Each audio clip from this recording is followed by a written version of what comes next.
Okay, here we guys. Oh, guess who just popped in? Hey, hey. I was gonna say the Green Eye Bandit, but I don't know if you do have green eyes. But I've actually been called Eric Sermon a few times in an earlier period of my life when I was a little chubbier. So yeah, I definitely I see it. Eric Sherman. Okay, how Hey, how's everyone been? good, Yeah. good. Okay. Looking forward to this episode actually. I was gonna wax a little poetic a little bit about one of the songs. And anyways, I don't want to talk too much too soon, but trust me when I say I have a lot to say about this episode. I'm excited to talk about it. Okay. Okay. Old school flavor. Welcome, Derek, out from Minneapolis. Welcome. Last exit to Brooklyn. Hey, welcome, welcome. As you guys come in, we will shout you guys out. I was saying, I mean, but those who might not know the reference, one of us here has finished watching the marathon of Bunny Foos and Horses and has decided to come just as Delboy, but I'll give you guys the chance to guess who that might be. But anyway, and Mac teacher's pet. He is here. He's stickler to the rules. For those who are just joining in, remember tonight is part two of our Battle of the Band, Battle of the Albums, and we're focusing on the up-tempo versions tonight. So I have the sneaky feeling that it will be a little bit more of a fair fight tonight. But before we get into that, it'd be good to see how, if any music news or stuff that you guys want to share. I'll start with you, VJ. Then There's a couple of things. There's Mary J. Blige has something called For My Fans, which is coming out in cinemas 5th and 8th of November. I saw that it's also screening in London, so okay, if I can, I'm going to try and get a ticket for whatever that is. I don't know. It might be something good. There's an artist called Amber Mark. She had two songs come out a couple of days ago. One is called By the End of the Night, but the one I really liked is a track called Doing Me. Pretty cool. Bobby Brown joined Keith Sweat on the stage in Los Angeles this week, in LA, which was pretty cool. And somewhat more dramatic, DJ Tim Westwood, hip hop legend, was charged with multiple sex offenses, which is it's sad because Tim Westwood was so iconic. I can't even. It's just so sad.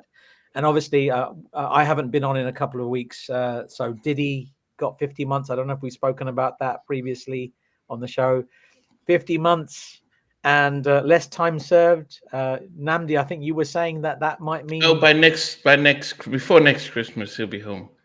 There you go. That's it. Yeah. I've got nothing else to say on the music. It's about 2028. He's getting out. No, but the way they calculated by before, if he doesn't get even a pardon by then, but and some legal experts are saying that he got more than the average person would get. Even people who've done far worse would have gone lighter. But anyway, by next Christmas. Jeff But Epstein got a year, didn't he? I mean, just for context, and that was. I'm just saying, man. It's like what he's got is not. It's not reasonable compared to what other people have got. It just doesn't make any sense. I don't know. Yeah. So, 312. Welcome, Mick.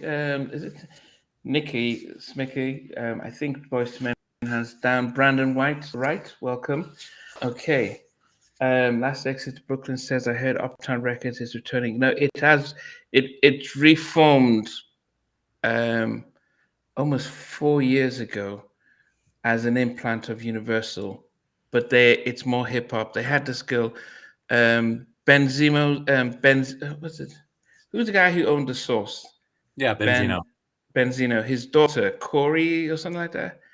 So Coil Ray. So she was one of the first people signed to the new version of Uptown, but it has nothing. It is completely different from the heritage. It's not an R&B. It's just all over the place.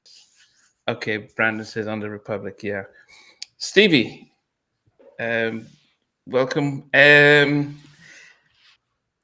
music news? Mate, all I've been doing is running around filming for my YouTube channel. Shameless plug for episode 3. The vinyl search drops on Monday evening. For anyone who's subscribed or checking my channel out, do watch me try to find a load of vinyl LPs that I bought on CD in the 90s and I didn't buy the vinyls. Now I'm trying to buy the vinyls and I'm turning some up. I'm doing pretty well. So join me on YouTube on Monday night for a little search for some vinyls. Yeah. And I heard a Big Daddy Kane track this evening with Tupac, which was unreleased, and it's got a big Rick James sample running through it and a big Gap Band snare, outstanding snare beat sample in it as well. And I was just amazed by the track. Was it wherever? What was it called? Whatever you are, wherever you are. Wherever you are. Yeah. Wow, what a track! Brilliant track. I can't believe it never came out, but it's on YouTube. Anybody, just put in YouTube Big Daddy Kane featuring Tupac, wherever you are, and you can hear it. As well as talking about tracks that are unreleased, there is an unreleased Jodeci track that's turned up from this album, an Uptempo that was left off, which is just absolutely mind-blowing, mind-bogglingly mind-blowing. Okay. Yeah, it is. What was it called? Called Your Love. To jot that one down as well. That's on YouTube somewhere as well to listen to. It'll blow your head away. Absolutely blow your head away. Okay. And, Brandon, he's one of the people that submitted a list, and I'm just in line with what you said about Your Love. You said, Stevie, that you think Your Love is better than Gotta Love, and I think you could be right. But Brandon, he was one of the people that submitted a list. He said that Justice for Gotta Love, he put it at number 1 on his list. So fair play to him. Thank you, Brandon, for your list. And Justice for Gotta Love indeed. Okay. I'll come to you, Andrew. There are 2 things that I saw over this past week. One of them was Teddy. It was his birthday, and he posted an AI-generated version of Blackstreet singing "No Diggity," and it was as if they were from Motown era. And it's very strange because as the guy, as a writer, producer, and stuff, he's now posting an AI-generated version of it. It sounded really good because it was like a Motown group singing lyric word for word, and it's amazing how these things are sounding. But he did say in the comments how he regrets sharing publishing with people within the group and they've shown their true colors by how they're acting now. So he said the biggest regret he made was by splitting publishing with people who didn't have any part in it. I do wonder how this has added to the fuel of, the fact he wants to relaunch Guy 2.0. And I don't know if he's actually going to go down that route or he's going to package his show as Teddy Riley featuring the sounds of Guy and Blackstreet and Rex and Effect, meaning that you come to his show and he's going to perform these songs just like as AKA Babyface does. Babyface, does all the hits that he did for everyone else and offers a great show. So I think that's the direction Teddy might go and may have other people supporting him like Babyface. Babyface took that from Bruno Mars. So Bruno Mars, when he had with the, is it the Rascals or the Scrandals or what's the name of his Bruno Mars? He has the Rascals or somebody should know. Bruno Mars has this crew of people who come on stage with him and they sing, they play the instruments and they almost dance with him. Babyface's show is pretty much modeled after Bruno Mars's Vegas residency, and it's pretty good. And so Teddy, I'm sure, is looking at that and says, okay, I'm going to play the hits you didn't realize I did. So we wait and see how that goes. Andrew, any music news before we? Well, I just wanted to piggyback. I think it would be funny if Teddy got like a Michael Jackson impersonator So like, well, he has the guy, that chubby guy. yeah, but no, someone who literally, because I've seen them at MJ in Vegas, they're like light skinned and skinny, and they're like that would be some funny stuff, man. I would totally, man, Teddy be different. No one's ever done that before. You can take this idea. Don't give me any royalties. I think you should get an impersonator on your show and just kill it. But no, it's funny because I was like, damn, do I have any music news? And my brain amazingly came up with something, but it's not really news, but it's something that I think can help kind of generate more, just community with this whole effort. And that is, I was going about Instagram and I saw this reel or whatever, and it was like 10 new groups who do New Jack Swing. And I scrolled through all 10 of them. And I think I only like 2 of them, but I feel like I'm going to go back and I'm going to actually drop links to all 10 in the comment section of this YouTube broadcast. So that way we can talk about it afterwards. So that would be like my music news per se. The other thing is not really news, but it's just kind of relevant. And I say kind of, I really mean kind of relevant, is Gloria Velez, who you may know was a video performer, was just dropped, like episodes of her interview were dropping on The Art of Dialogue. And of course, we all know she was the mother of, or is the mother rather, of Aaron Hall's kid. And I think she's just dropping on a lot of information about just like the behind the scenes stuff with the music industry. So again, that's tangentially like news, but I thought it was interesting and was still a little bit illuminating. Like this, all that glitters isn't gold. And, even though I absolutely wanted to be inside the bubble back then, now I'm kind of like, dodge a bullet a little bit. It's not all sunshine and rainbows behind the scenes. Yeah. The Bruno Mars is the Hooligans. That's the name of his band. The Hooligans, yeah. So we wait to see what Teddy's doing. He's going to have his first show out in Japan soon. Okay. So we are now this battle of these albums, the Uptempo stuff. How did you, before we get into our list and stuff, I can see VJ has already admitted defeat, so he's not winning his Jodeci top today. So it must say something. But how did you feel doing this, the Uptempo versus the ballads? How do you think it was for you? I think it was a lot more balanced. This is a lot more balanced. I think I mentioned it last time, but that interview that me and Andrew did with Sean Stockman, when Sean Stockman is very proud of his Uptempos, very proud, and rightly so. I think this is going to be much tighter.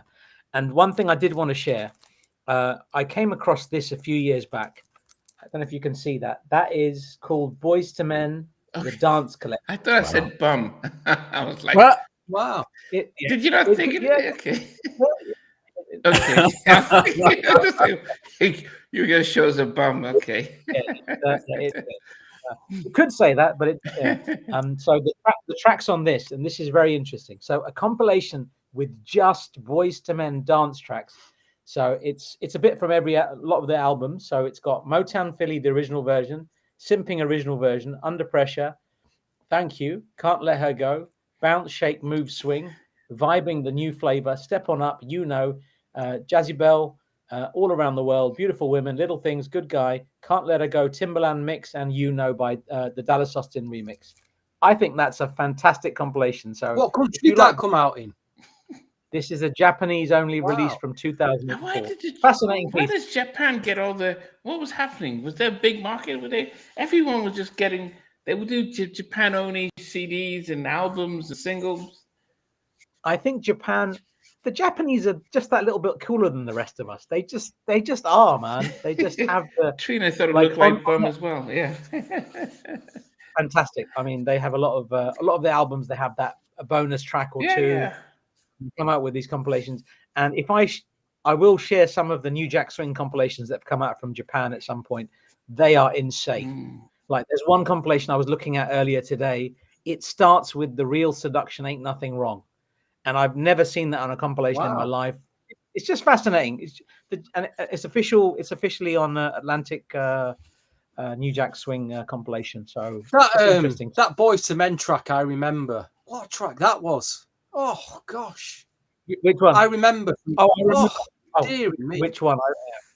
What a great track! Tim and, yeah, absolutely stunning. Absolutely Just stunning. so underrated as well. It just kind of sneaked out there, didn't it? On a remix compilation as a bonus, as a new remix and a new It track. was the second album remix. Yeah, fantastic. On that I love compilation, does it have like the edited mix or the long version was on the 12, wasn't it? The really long 7-minute long version. Off which song? I remember the 12. I remember it's not on here. Oh, I thought I remember was on that. No, it's got 16 tracks, and I remember's not on here. Oh, but I'm sure you said. I must be hearing things there. No, it's not. That's not on here. Good Guys on here. Little Things. Beautiful Women. I love that as well. Wow. Look, they've got some nice up tempos. Yeah.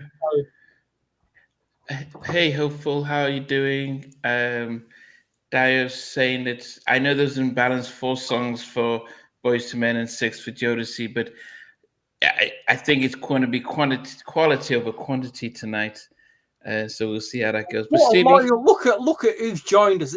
What a loyal bunch of viewers we've got, Namdi. DJ All Day, welcome. So a loyal bunch of all turning up again just to join us, waffling on a Sunday night.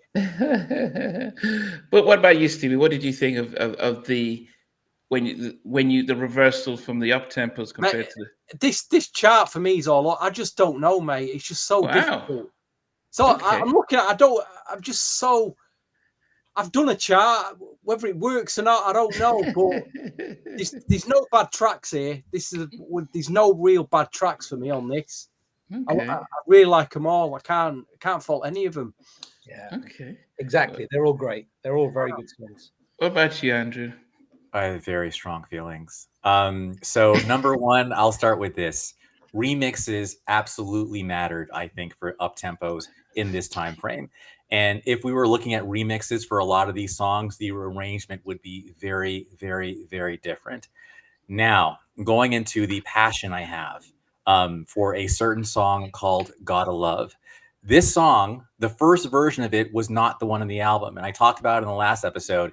And now I'm going to share a little bit about my heart and my soul and my mind that I don't tell people. And that is, oh, crap. We can hear you.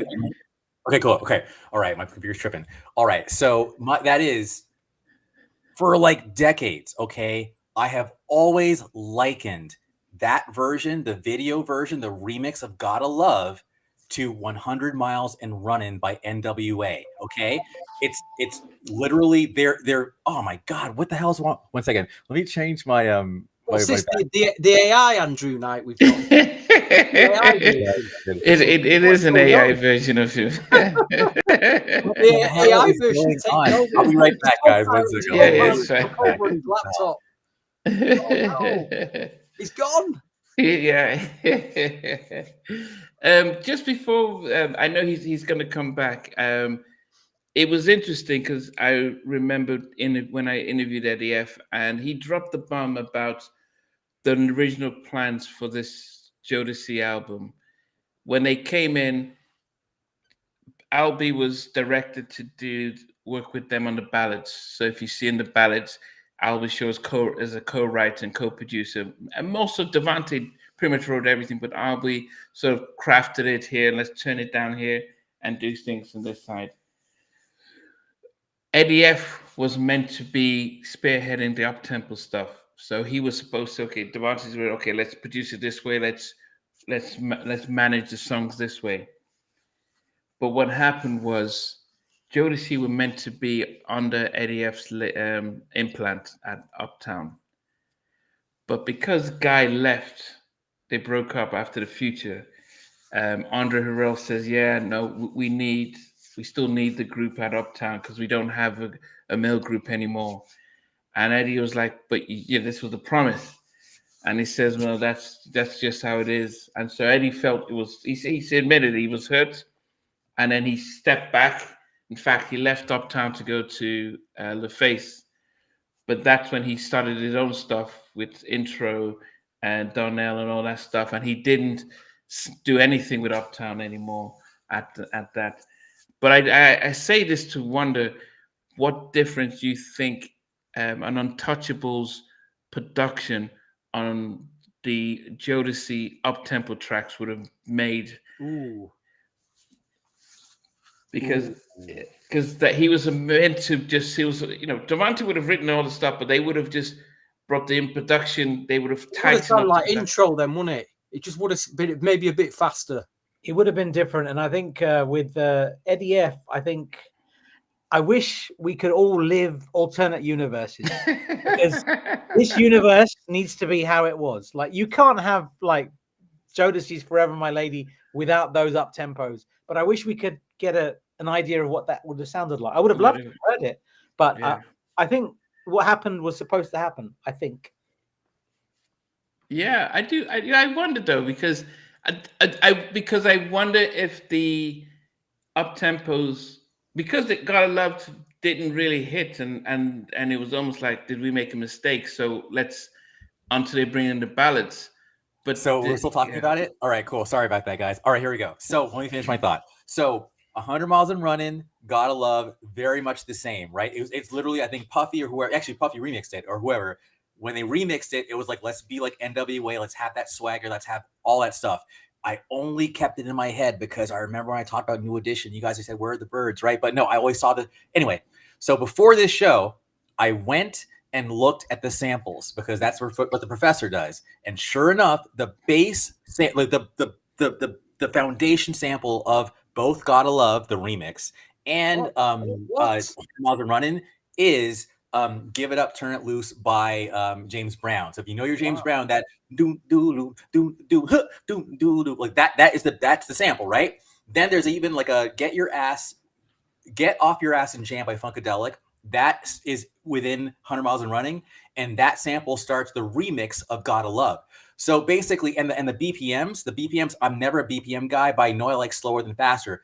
The BPMs of Gotta Love in the album is 117, which is, to me, kind of too fast, whereas a BPM of, say, a Do Me or even the remix is like more like 108. So to me, the faster it is, it's cool, but it's not like the kind of shit you can work out to and just really bro out on. So anyway, Gotta Love, had it been the album version, it would have been probably number one. But to your point, Namdi, Jodeci pulled the jack move in that they realized people aren't feeling this. So we have to switch up our whole approach, go ballads, and they kicked ass. But that remix, I don't understand it. Like, I feel like Brandon, I love you. Trust me, I do. But I don't understand the love for the Gotta Love album version. I just don't. I really don't. But I feel like I'm the only one who actually prefers. I mean, you even got like the whole stepping, the Black College stuff in that remix, or even the Jeep remix. But the album version is just like, what?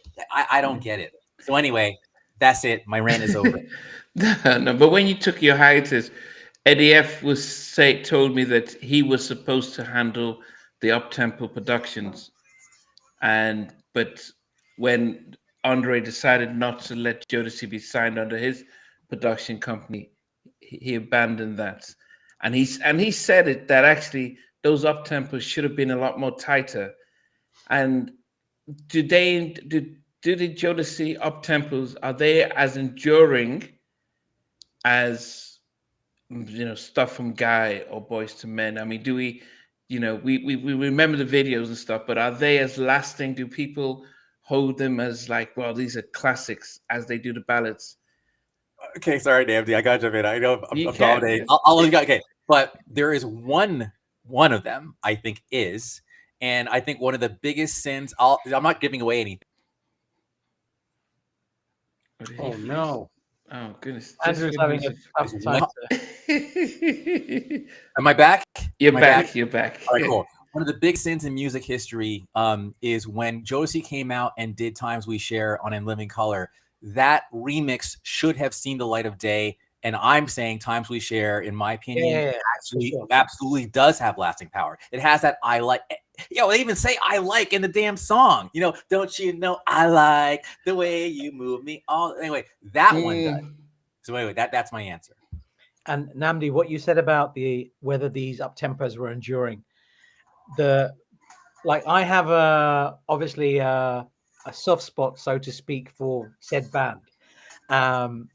So I must have been listening to some of this stuff in the car, and Monica heard Gotta Love, So she asked me, she says, Vij, do you like this song? And I could tell that she was like, this is not the one, man. And I found that fascinating. I found it fascinating. It's exactly what you were saying, Andrew.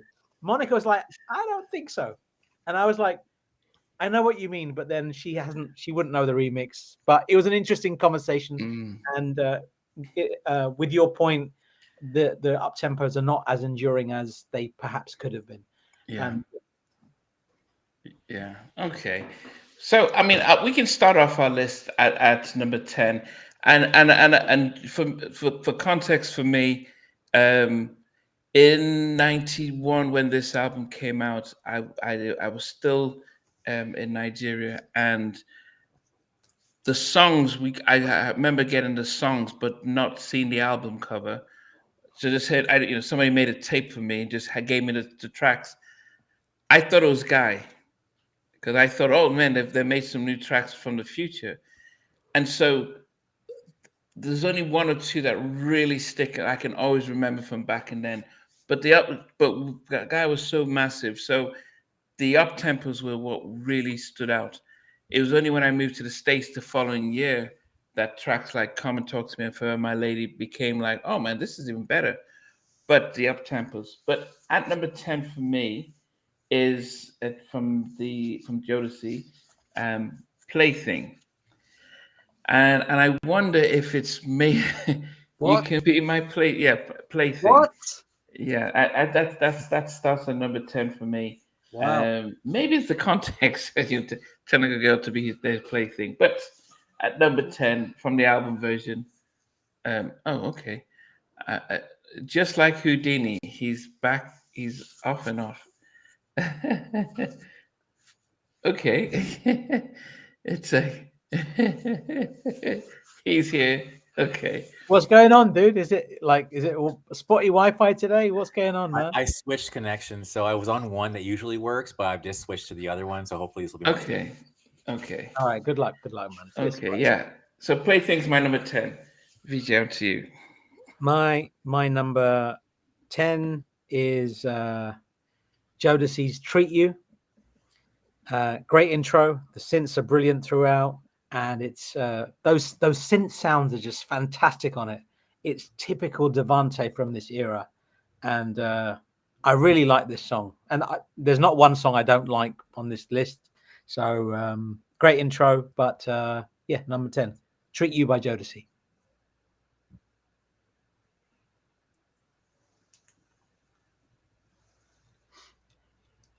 What about you, Steve?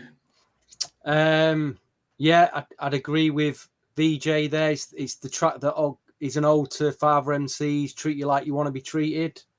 I like the loop. There's a brilliant loop in it. I remember doing a re-edit on this years ago and extending it with that loop. But "Treat You" by Jodeci, great track. It is probably an album filler, if I'm really honest. Probably is an album filler, like you say. They based it on that Father MC. It's like a continuation of that. But yeah, it's a solid album track. Solid album track. Number 10 for me. Okay. And tonight, before you disappear. Right. All right. So I'll say for the record, had this song been the remix, it'd be number 2. But no, because it's not the remix, it is all the way down to the disrespectful number 10 position. No, it's so disrespectful. I think I know what you're going to say. I think you know too. I think you know too. All right. Actually, you know what? Let's have some fun.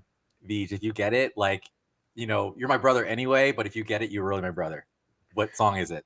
I think you mentioned a remix earlier, and I think you're talking about that song. If it's that song, I am Say it. Kisses We Share. Exes We Share. Okay, actually, you know what? Believe it or not, that was an amazing guess. An amazing guess. But no, it's actually Boyz II Men, Sympin. Sympin. Nandy's face. Yo, Sympin. Yes, I effing love that remix. I remember where I was. It was 92, spring of 92, and the remix came on the radio. I'm like, what is this? And it was just like, this is dope. Then Mike Bivin comes in with a rap. I mean, great come remix. on. Great So remix. it ain't easy. I won't lie. I don't want you tonight, right? Whatever. It's perfect. Damon, Michael, Sean, and Juan don't have much time to get it on, but no, it's no. The original is just like the original, the one that starts off with the James Bond. I hated that James Bond theme. What? I hated it. How? It had nothing to do with New Jack Swing. I'm just like, what? And then like,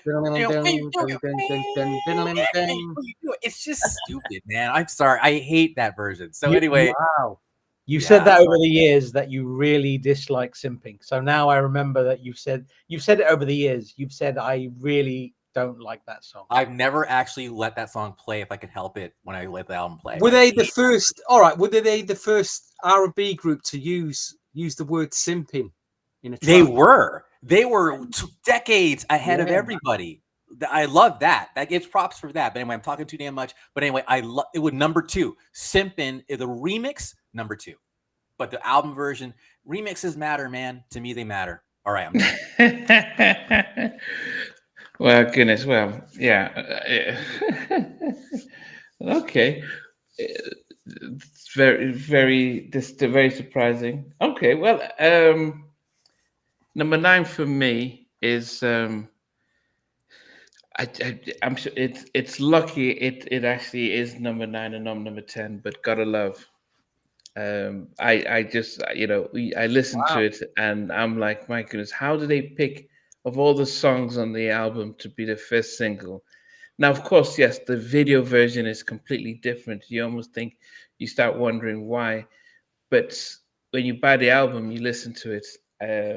It just didn't do it for me, and I didn't understand why.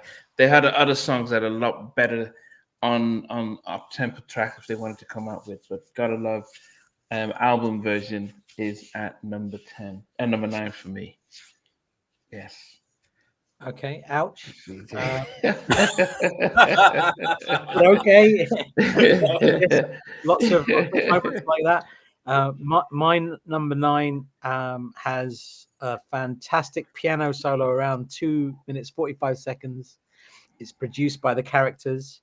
It's sampled in 2 songs, including the incredible Jeep mix of As-One's Trust in Me. It's obviously Boyz II Men, Little Things. Fantastic track. I really like this song, and it's at number 9, unfortunately.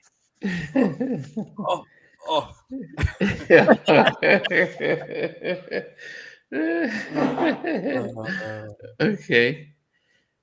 See that everybody's talking about the remixes, Gotta Love 12-inch and stuff, but it's the album's version. Yeah. Stevie, what's number 9 for you? This is a killer track, and I think the only reason it's at number 9 is because I don't think it's an out-and-out up-tempo. It straddles. It's like, the best analogy I can make of this is like, if you have like boxing class weights, like you've got heavyweight, middleweight. This is like, it's not middleweight, it's not heavy. Say up-tempo's heavyweight, and then you've got like, a mid-tempo that's middleweight.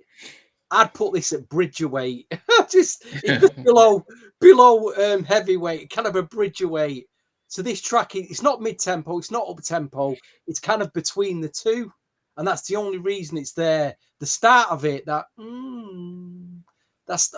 kills me. Even the start, the way it builds up for about 40 seconds.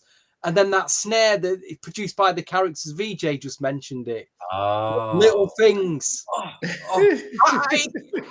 feel that I'm feeling it because it's a killer track. It's an awesome track. But it's not an out-and-out tempo. And that's the only reason it's at number 9. So you're not going by the song. You're going by what's the title of the podcast? The up tempos. So yeah, so it was the podcast Namdi. It's the 10 songs on them, but it's what did you? So you're just going by the faster. It's a chugging mid, just above mid tempo pace. It's not a real dance floor club up tempo, is it?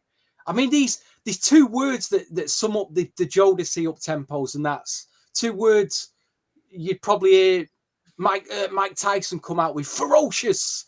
I hit him with a ferocious punch and explosive. That's how I feel when I listen to these Uptempo. The ferocious and explosive. I don't feel that with the Boyz II Men Uptempos. No, saying that, Under Pressure is. My gosh. That is You're giving away your list, man. You're giving away your list. ferocious. I don't know. Listen. But anyway, Little Things at number 9. Okay. Great track though. Great track. Andrew. LOL. The start of it, Number Andrew. one. The start of it. Yeah, I know. Oh my killer! Absolute killer. Yeah, but it's okay. You got the 10 tracks, but it was what your favorite was. But you're now going technical with how you're My placing favorite it. tempo. What are the Uptempos on here? As... You know, out of the 10 tracks, there's only one classic on this album. On this chart, there's only one classic. There's only one track that you could deem a classic, an anthem. Yeah, you know, it's true. Yeah. It's true. He's right. I yeah, agree. that's a fair comment. Leon, I love what you said about "Gotta Love." Had it come out in 1990, would have been a hit. It did make me think. And there's something there. I could see that. I don't know if I completely agree, but at the same time, it made me go, huh? You know, but then it would be a completely different vibe. Maybe they would have suits more like Guy versus like combat boots. But anyway, just wanted to call that out because I've never once thought that. All right, so my number 9. Again, though, they did this off the back of Guy and Basic Black and all that stuff. So if you come out to 90, they modeled everything after what Teddy and Guy were doing. So it could have sounded completely different if they tried it on their own. Yeah, I do wonder. Yeah, but anyway, so go ahead. No, you're good. You're good. So my number 9 is a song that I think a lot of people like for some reason, and I think it might be. I'm all about associations. So like sometimes if I hear a song at a nice, like if I hear on the dance floor and I'm having a good time, I'll be like, you know, I'll be down with it, right? But anyway, this song is gonna be blasphemous, but I've got to put Under Pressure by Boyz II Men at number 9. Wow. I you know, and the reason why is because for me they have like unkish voices, so I think of like chubby older men trying to like do the Running Man, and it looks funny to me. And to me, like Under Pressure is in that vibe. I know people love it, but I've never like that Running for Your Life. That part's cool, whatever. But I just like, I don't know. It just doesn't. Anyway. Yeah, so Under Pressure's at number 9. I know. But so clearly, by the way, my last list was balanced. Clearly, I am a Boyz II Men not liker on this list. I am absolutely. You are not a liker. Yes, not a liker. I didn't want to say hater, so I'm not a liker. You're not a liker. Okay. No, okay. Number 8 for me is treat you, and of course, yes, it didn't have the same vibe as Treat You Like They Want to Be Treated. Different producers and stuff.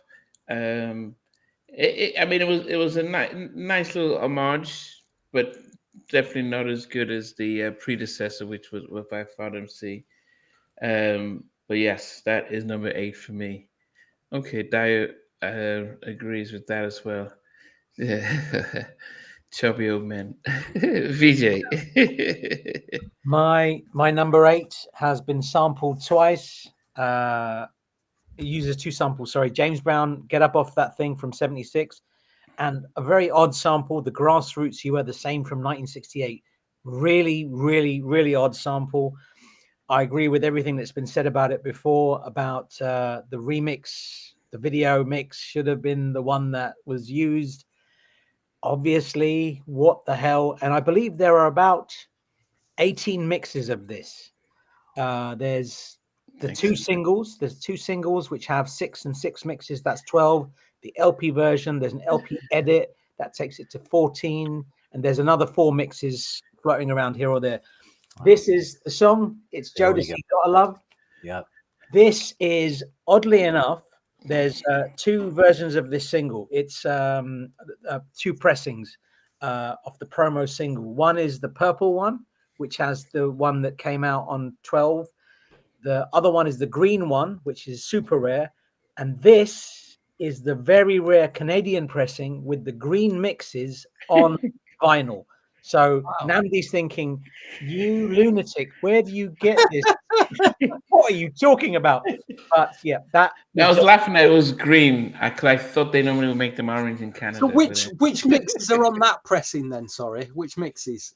This 12-inch has Daddy Hip Hop, Swing R&B, Daddy R&B, Swing Bass, Instrumental Daddy R&B, and Daddy Hip Hop Instrumental.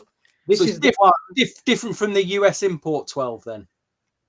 This is the opposite, you know, because the US import 12 is the purple promo 12 CD single. This is the green promo CD single, but on vinyl. I need to get that then. You have to. This is super hard to find. So the US 12. So even since I bought the US, I remember getting the US 12 back then when it came out. I've never seen it in a record shop since. Have you ever seen it since? It's so. I mean, forget the CD singles; they're impossible to find anyway. But the 12s just don't. And CD, do you remember me and you went to that place in Soho to meet Jodeci? Yes. They signed my US copy of that. All four of them signed it. We were together. So you were there. You were there. We were there together. But yeah, that is the one to find. Jodeci hip hop. The video mix is the one by a long, long way. We know they couldn't dance. See, yeah, no disrespect. You know, people have different skills. They are the singers, no doubt. You could see they were doing very basic moves. But the way that the video was shot, and props to the director, it looked like they were incredible dancers. Until they were so trained.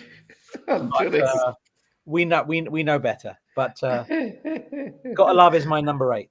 Okay. Stevie, what's your number 8? Again, I'm not happy that I put this at number 8 at all, because I do love the track. I do love it, and I don't know what else. It's all just been said. We've just been discussing it. It's got a love. I remember buying the import 12, cherishing it, and like I say, it's impossible to find now. I never see it in record shop. In fact, I don't even see the first album on vinyl. Did the first album get a UK pressing? I've only got a US pressing of the vinyl. Yes, Forever My Lady. Yes, it does. So they pressed it up in the. Again, I just don't see it. I seen a CD in a charity shop maybe last year. That was it. But vinyl, Jodeci vinyl from the first album. Yeah, I think it's just all disappeared. It sells for $200 to $300, I think. Really? They go for a lot. If it's a clean copy, they sell for a lot. So mine's a mint. It's in great. It's still got the hype sticker on it and everything. Nice. Enjoy. And one more thing, things you're talking about, these pressings. This came out a year ago, 2 years ago. This was the repress. So I haven't opened it yet, but apparently the pressing is much cleaner on this. Anyway, Namdi, I'm going to stop with all this nonsense about this pressings and smashings. No, but this is what you bring to the podcast. This is what we do.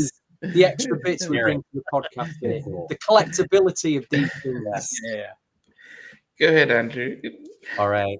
So this one I actually feel pretty good about, because I think we all picked the same damn song as like the least dope of like the up tempos on Forever My Lady. So my number 8 is indeed Treat You. And I actually had a hard time. I feel bad for saying this, but I had a hard time kind of distinguishing between Treat You, All Right, and Plaything. The three just kind of melt into one long track, especially when I was still salty about God of Love back in 91. But now when I listen to it, then the real battle was between, I'm not spoiling anything, but the battle for me was between All Right and Plaything for me. But Treat You, I was like, yeah, no, that's like, I'm put that at last. So Jodeci makes its first appearance at number 8 with Treat You, which is, I think, a high praise for the rest of the album. Do you think also that when they were making the up tempos, obviously Al B. Shaw was involved in this. They must have been making the up tempos for the Al B. Shaw second album as well, because some of the production in them, some of Al B. Shaw's tracks that Devontae produced, they're very similar. They're almost identical. I wondered if they were Al B. Shaw rejects. Yeah. No, I wondered that as I was listening to the album this past week. You know, the misunderstanding, and Mm-hmm. the tracks that were on his second album. Again, that's a highly underrated album. That I'll Be Sure second album. Got to review that one day. Yeah, So that'd be fun. So good. Is that the one with Had Enough on it? Yes. Yeah. And Channel J. Again, Yes. Channel J just sounds like one of the tracks off this Jodeci. Yes. I love it. I love that. Yeah.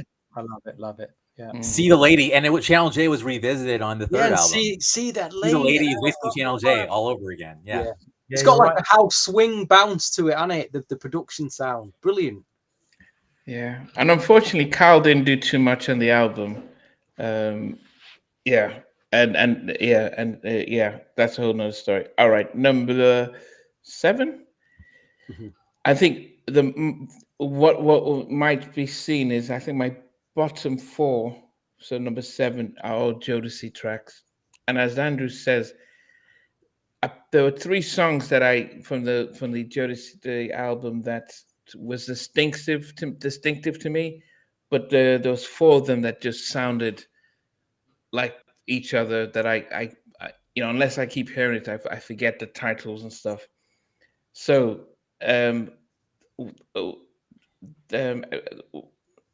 X We Share is at number 7. What? Yeah. Oh. I thought I was, if this was done in 1991, the Jodeci tracks would all be at the top. But since I've been listening to them, and they don't have the lasting endurance that they really should. As We Share is at number 7 for me. Yeah, it was not too bad, but I'm hearing them trying to be like Guy in some aspects, and it was like an imitation. And maybe I'm hearing Eddie F saying he was supposed to handle they help sharpen the production the same way I'll Be Sure did the Uptempo, the ballads. And you can see how Forever My Lady and Come and Talk to Me, and those ones were more enduring with I'll Be Sure's input on them. It wasn't that he just stirred them in a particular way. And you could tell that they were just like, yeah, let's just do this New Jack stuff like Teddy would do. And I didn't feel it the same way. So yes, that's my number 7. VJ, number 7. I'm sorry, I'm hurting so much I can't speak. Something stuck in my throat. I don't know. Benson, yeah, this is the album, just the album version, and Cherish was on a soundtrack, so it didn't make the list. Yeah. My number 7 has 4 samples in it.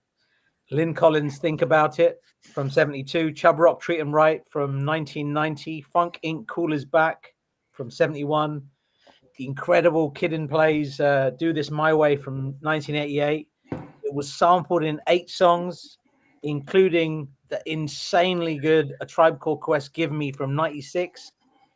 It is Motownphilly. It's here already. It's already there. It's done. It's on my list. It's made my list. It's here. I never did.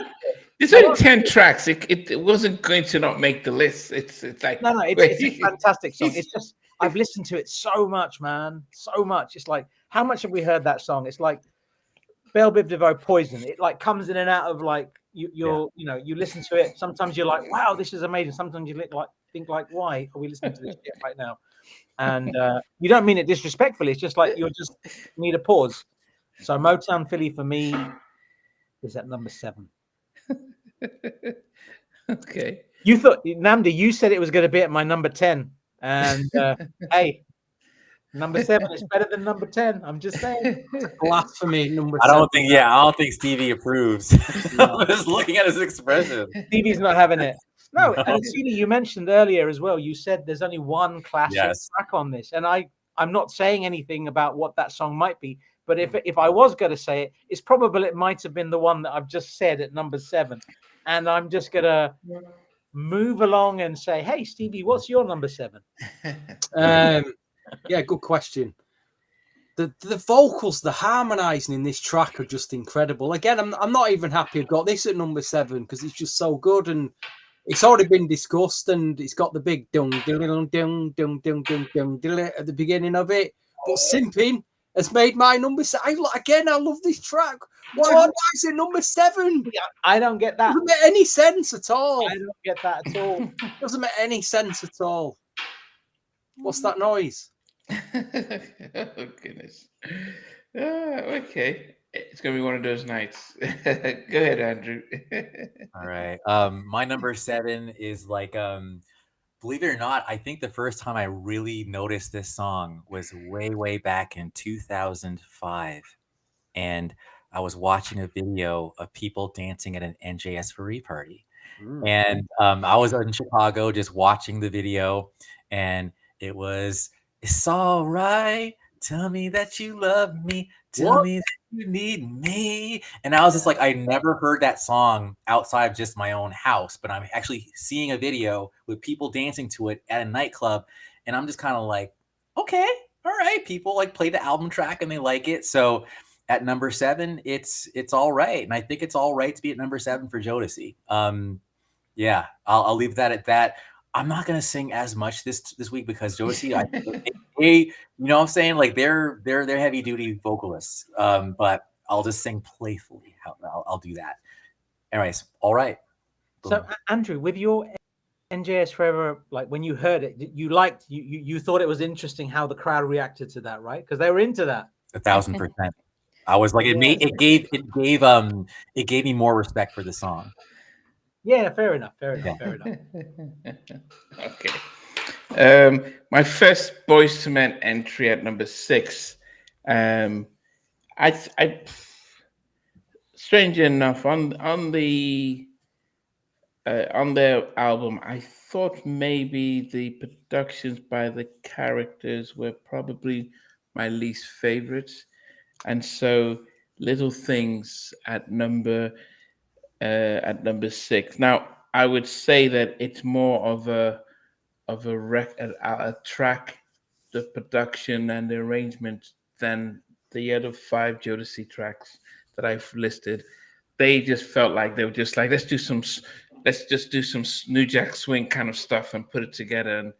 And I think when I looked at the Jodeci stuff, it felt like, okay, we got you guys that can sing. I'll just do some up-tempo tracks and we'll just put it together. It didn't feel carefully crafted as, say, Come and Talk to Me or Forever My Lady or Stay. You know, they felt like, let's take our time. Let's make sure we get it right. This looked like they just rushed and put stuff out there. This sounds like a swing track. So Little Things, little chilled, but it felt like a proper record. And so that's a number 6 for me. All right, VJ, over to you.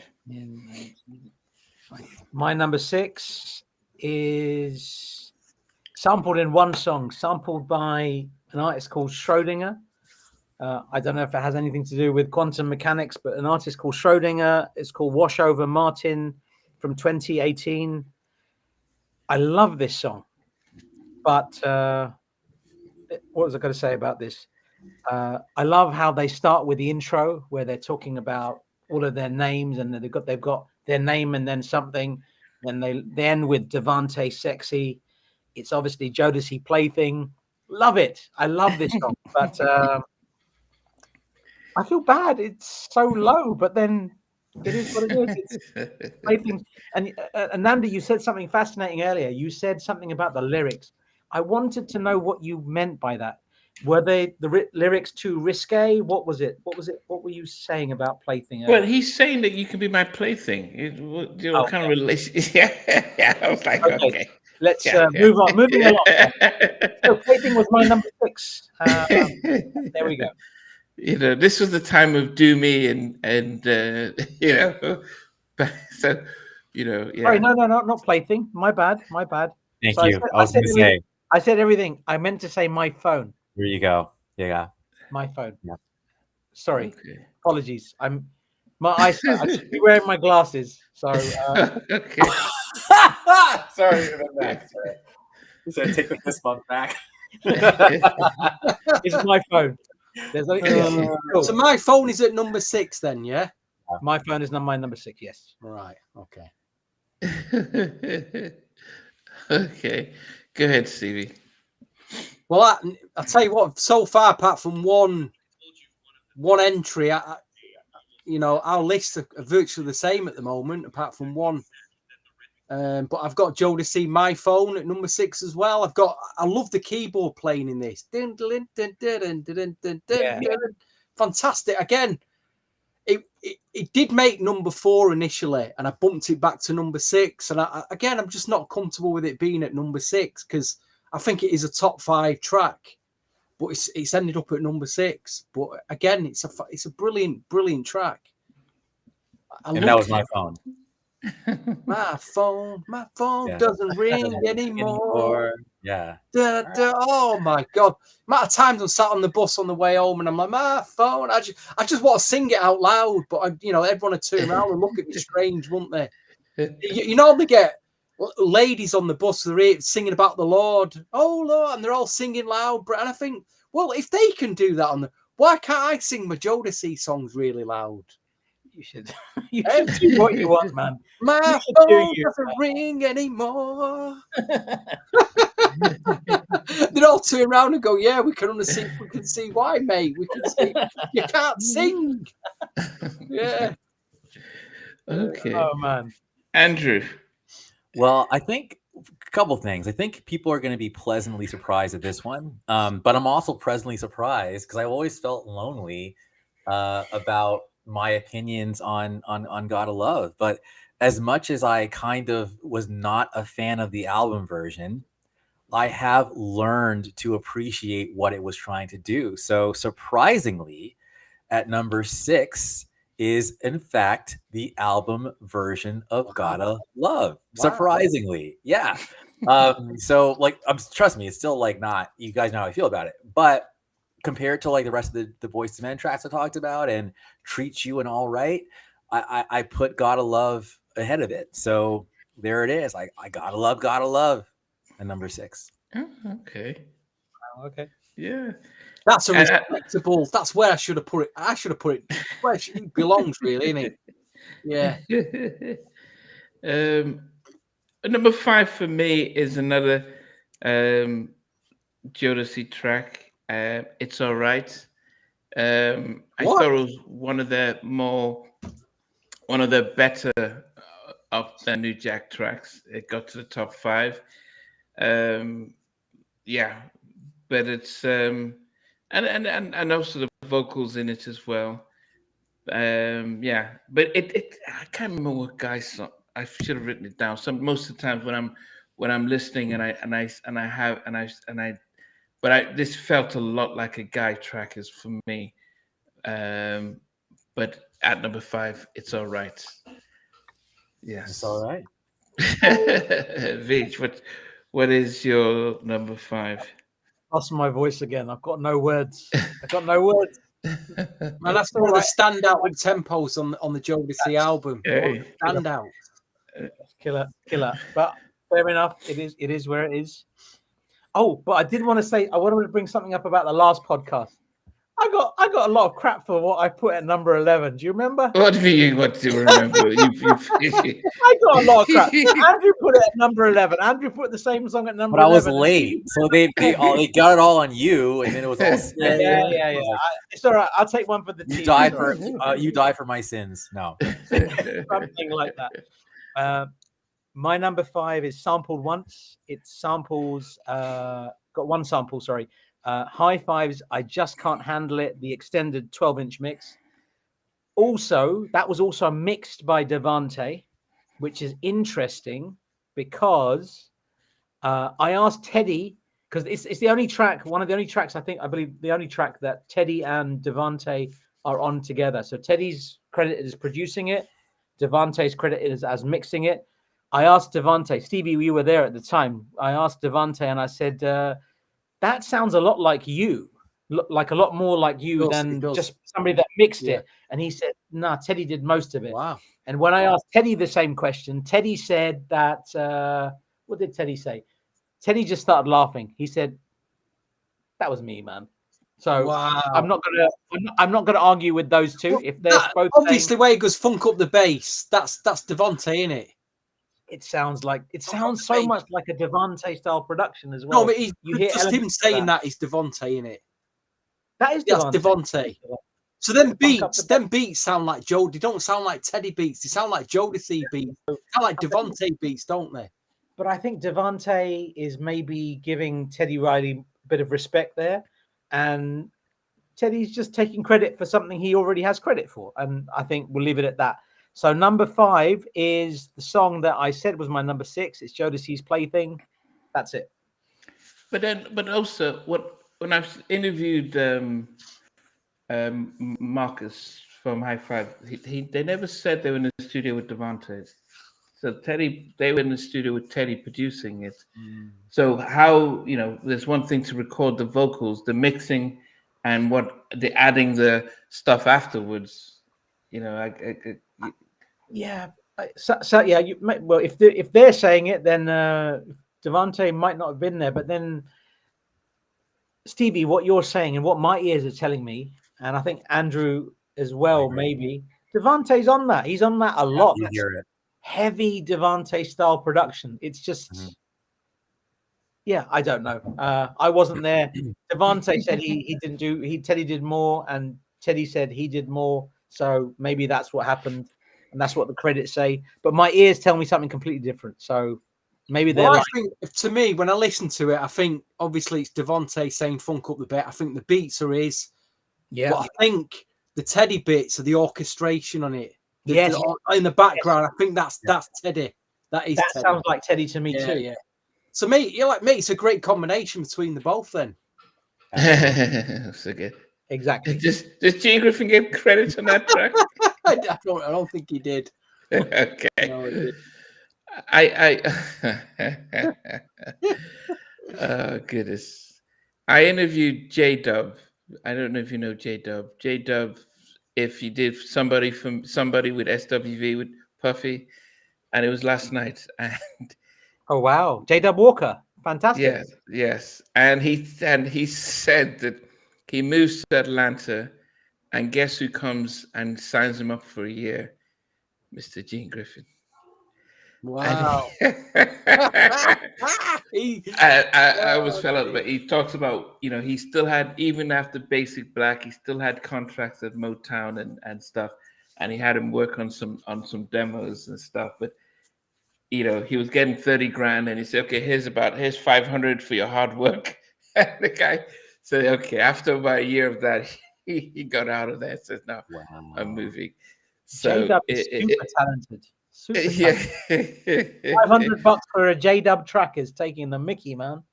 Oh, he was Gene Griffin got 30 grand. 30 grand, yeah. Took the rest. He was taking 30 grand, yeah. So yeah, but he knew who he was because he read all the credits and he knew about the whole story. But when you're trying to get in the door at 19, you go for it.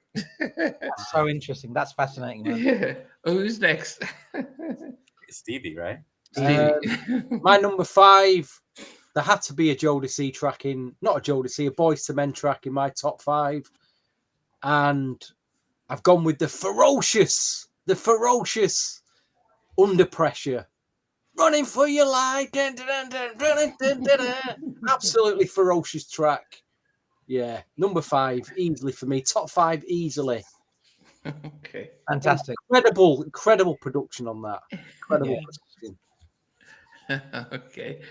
And let's not forget the Dutch remix. There was a Dutch remix which was even better, weren't there? Was it? Did Rusty Cruz do a mix of that? Yes. I've got the single somewhere. That was an incredible mix as well. Took it to, smoothed it out a bit, but still very up tempo. Stevie, Nandy's thinking, "Oh yes, the Rusty Cruz mix. I need to." I mean, remixes were good, but as I said, if it wasn't on the video or on the radio, I know. You really had to be into it to start to be able to go after the remixes and stuff. And I mean, the only time I can remember ever going after remixes when Ted Blackstreet had those multi-CD remixes and getting those ones. outside of that first Blackstreet album, I don't think I ever got a single. Oh, for MC 69, but never really got into singles like that. Yeah. Andrew, what is number 5 for you? My number 5, before I just have to make a plug really quick, but I remember getting every one of the Heartbreak remixes. Like, that was literally the first vinyls I ever bought, and it was such a holy grail to track them all down. Anyway, moving right along. This next track, even back in '91, I keep bringing back my childhood or my teenagehood. How do you not know someone's name, but you know their number? Like, when you call them, like, what do you say? Like, hey, it's me. Like, you want to play? Want to be my plaything? Like, don't know her name. I just know her number. She's just my plaything. Like, right? What? But I was like, but that is my number 5. And it was really a battle between that one and All Right. But I decided, like, the little rap in the middle of that one, and then, like, she brings me so much joy, and then Girl, I Love You So, which is basically from that intro they do on that side of the album. Keep going, Jake. You're gonna say something. No, I was just gonna say I feel like listening to the song now. Oh, right? Yeah, like, it's just like no. Like, it's just like, yeah, it's just like doom. I want to see the bass, the bass. Like, it's just like, yes, that song is dope. So I think you're seeing a trend here. Like, I actually like the Jodeci songs more now than I did back then. Maybe they were ahead of their time. Who knows? And the other trend, no, I'm not gonna say that because it'll spoil things. But anyway, that's it. Number 5 is Plaything, and I like it. Well, that's high up for you. I'm impressed. You got it number 5. Wow. Okay. Top 4 for me. Boyz II Men, Sympin. And I remember when hearing that intro, thinking, "Wow, they must have paid a lot just to get that intro on there." And it was very sparsely used, so I don't know why they did it, unless they gave it to them for free or so. But I think Dallas, when it came to Uptempos, was a better producer than Devante. When I go on this for the Uptempo stuff, I think he did much better. He did sample quite a bit of the was that? It sounded like Public Enemy. What's the guy's name? Flavor Flav. Yes. Yeah. Okay. Yeah, he kind of used him quite a bit, but I thought that to me they felt more enduring, the productions he did with Boyz II Men, especially the Uptempo one. So Sympin is number 4 for me. Sympin ain't easy. Get on your hands and knees and lift your eyebrows. Like, yeah. So that's even number the 4 bridge. Can you sing the bridge, Andrew? Oh shoot. That's put me on the spot. I can't remember which guy's singing it. It's got a brilliant bridge. It's got a brilliant bridge. I'll come back to you guys on that. You'll come back to it. Okay. VJ, what about you? Something you mentioned about Boyz II Men and Jodeci. Which one of those members are we? Like, that's an interesting question. We'll maybe get back to you. Podcast, that. I actually kind of know. I know who I would pick. Okay, JoJo. Absolutely, like JoJo, but then also I like Sean. Like, if I was in Boyz II Men, it'd be Sean, and if I was in Jodeci, it'd be JoJo. So there we go. That's the answer. But JoJo's probably number 1. Okay.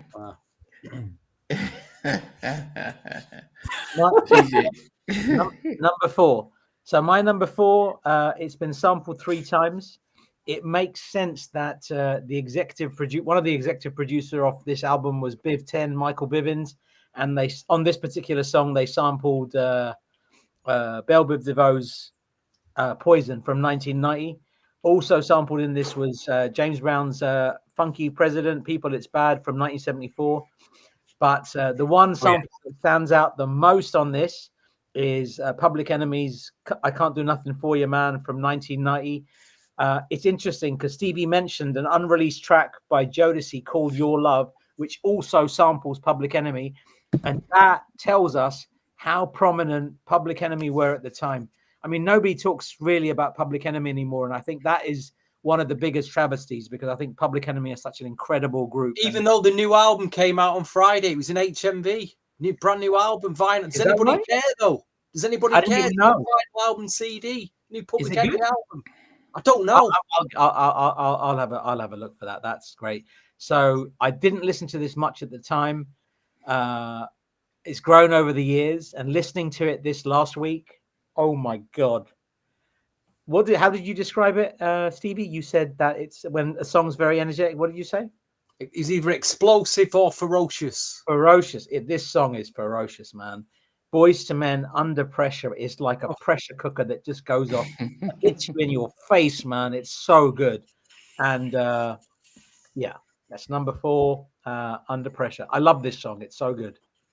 Production is outrageously good. It's Dallas, and you mentioned, Namdi, you said Dallas Austin's Uptempos. That is an example of Dallas Austin saying, this is what I'm about, in your face, everybody. It's so good. Dallas Austin smashes the hell out of this song. That's my number 4, Under Pressure. Under Pressure, okay. Stevie. She's mine. She's mine. She's just my plaything. Don't know her name. I just know her number. I want to sing that one loud on that, and I just couldn't do it. But you know, there was for a minute I thought, can I put this at number 1? Can I make this my number 1? And I thought, hold on a minute, I'm a middle-aged guy. I listen to them lyrics. It's like, you know, he's humming to the track, and he's like, but then the lyrics come up about some underage girl, and he's like, what? And I had that moment. She's just my plaything. Don't know her name. No. So it got to number 6. Then I swapped it for my phone. It made its way to number 4 because it's an explosive track. The production, the production's next level on this. Yeah, absolute next level. It probably is the best produced Jodeci track on that side. What he's put into it and everything. But Plaything. I love this track. You know, very nice. Okay. Andrew, number 4. I didn't prepare for this. I literally was like, I know you should do for this one, but it's too late. I don't have time to look. That's a good point by Hopeful, though. You weren't middle-aged when it came out, dude. There you go. Context is everything. Yes, context is everything. But check this out. One day back in Philly, 4 guys wanted to sing.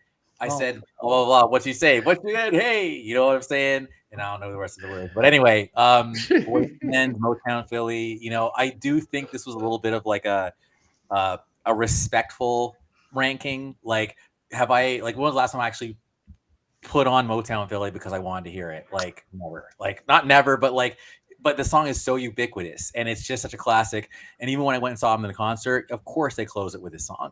But it was just cool. It was like Motownphilly is their poison. Like it's like that's the anthem, right? So it makes it number 4. It is not number 1. There are 3 tracks ahead of it.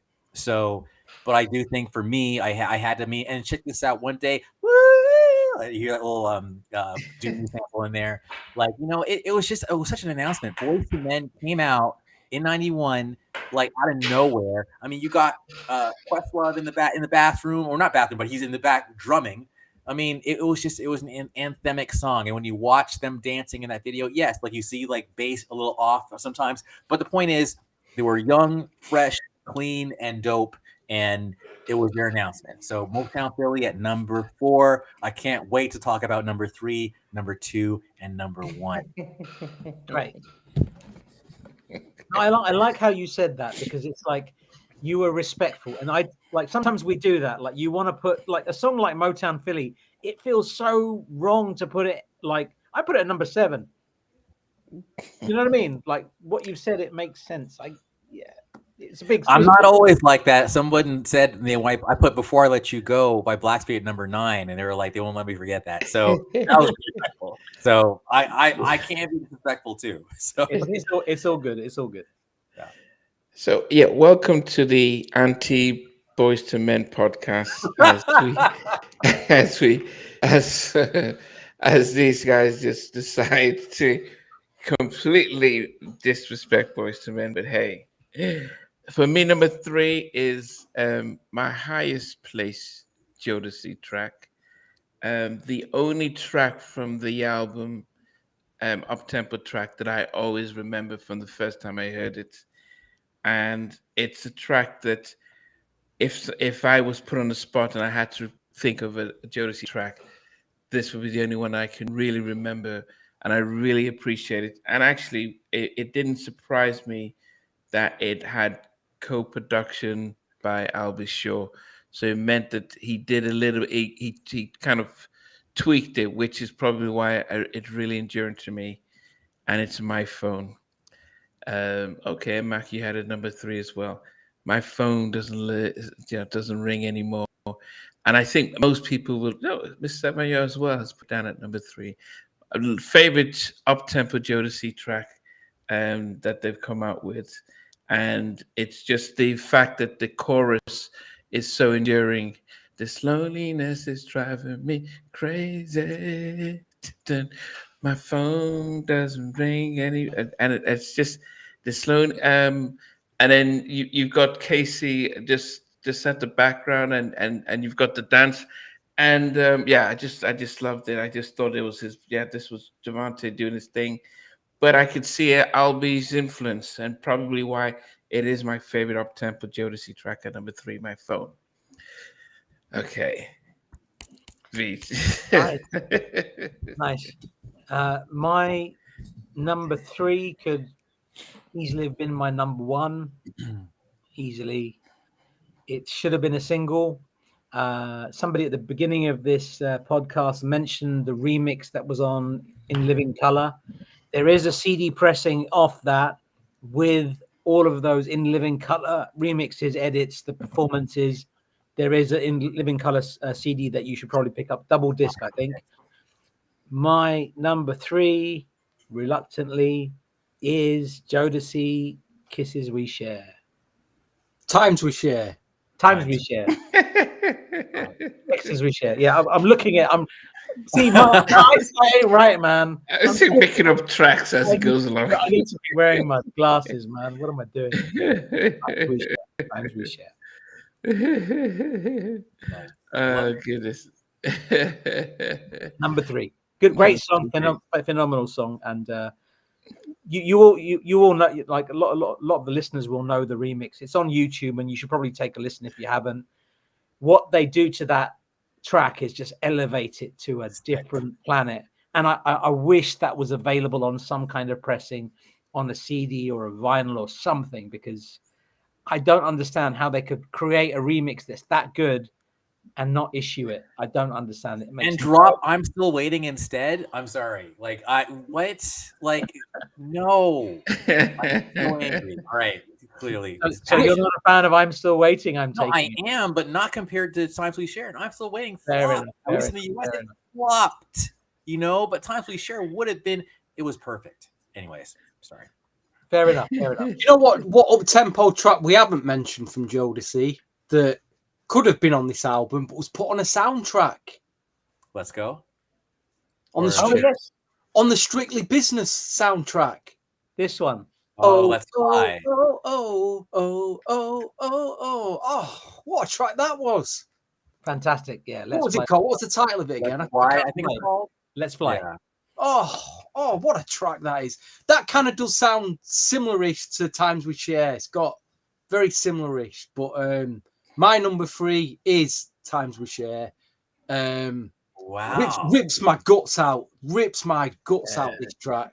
It's a mad one to put. Oh, gosh, absolutely rips. I mean, in a way, I've contradicted myself because I put Little Things at number 9 by Boyz II Men, and I've said probably because it ain't a full-on up-tempo, because Times We Share isn't a full-on up-tempo. It's just below. Mid-tempo. It's above mid-tempo. It's faster than Little Things, but it's a killer track. Absolute killer track. What you're saying is so hypocritical. You're right. Contradicting yourself.